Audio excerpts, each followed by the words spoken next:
కవితకు కష్టాలు తప్పడం లేదు. ఈ కేసులో కవితను సిబిఐ అధికారులు రౌస్ అవెన్యూలోని సిబిఐ ప్రత్యేక కోర్టులో హాజరుపరిచారు. ఈడీ కేసులో రిమాండ్లో ఉన్న కవితకు తాజాగా సిబిఐ నమోదు చేసిన కేసుల్లో 14 రోజులు రిమాండ్ విధించారు. ఈ నెల 23 వరకు జ్యుడిషియల్ కస్టడీ విధిస్తూ రౌస్ అవెన్యూలోని సిబిఐ స్పెషల్ కోర్టు ఆదేశాలు జారీ చేసింది. అయితే కోర్టుకు వెళ్లే ముందు సిబిఐ కవితకు చేసిన కమెంట్స్ పై హాట్ టాపిక్.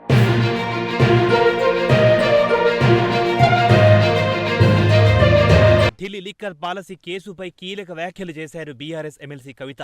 ఇది సీబీఐ కస్టడీ కాదు, బీజేపీ కస్టడీ అంటూ తీవ్ర వ్యాఖ్యలు చేశారు.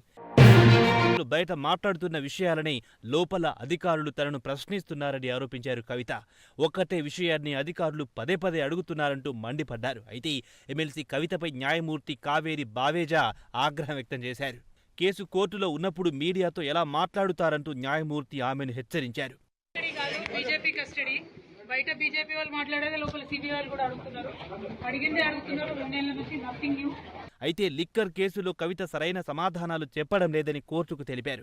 వాదనలు వినిపించిన సిబిఐ న్యాయవాదులు సాక్ష్యాలను కవిత ముందు పెట్టి విచారించామని తెలిపారు. ఆమె విచారణకు సహకరించడం లేదని, కవితను విచారించేందుకు మరింత సమయం కావాలని న్యాయస్థానాన్ని కోరింది. అందుకోసం మరో 14 రోజుల కస్టడీ పొడిగించాలని సిబిఐ కోరింది. అయితే కోర్టు మాత్రం 9 రోజుల కస్టడీకి అనుమతించింది. ఈ నెల 23వ తేదీ వరకు జ్యుడిషియల్ కస్టడీని విధిస్తూ ఆదేశాలిచ్చింది. గతంలో ఈడీ కూడా కవితను 2 సార్లు కస్టడీలోకి తీసుకుని విచారించిన సంగతి తెలిసిందే.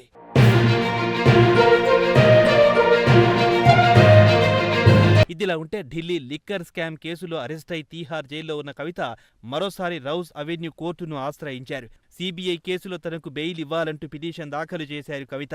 ఆమె తరపున న్యాయవాదులు కోర్టులో పిటిషన్ వేశారు. ఈ కేసులో కవితకు బెయిల్ ఇవ్వాల్సిందిగా కోరారు.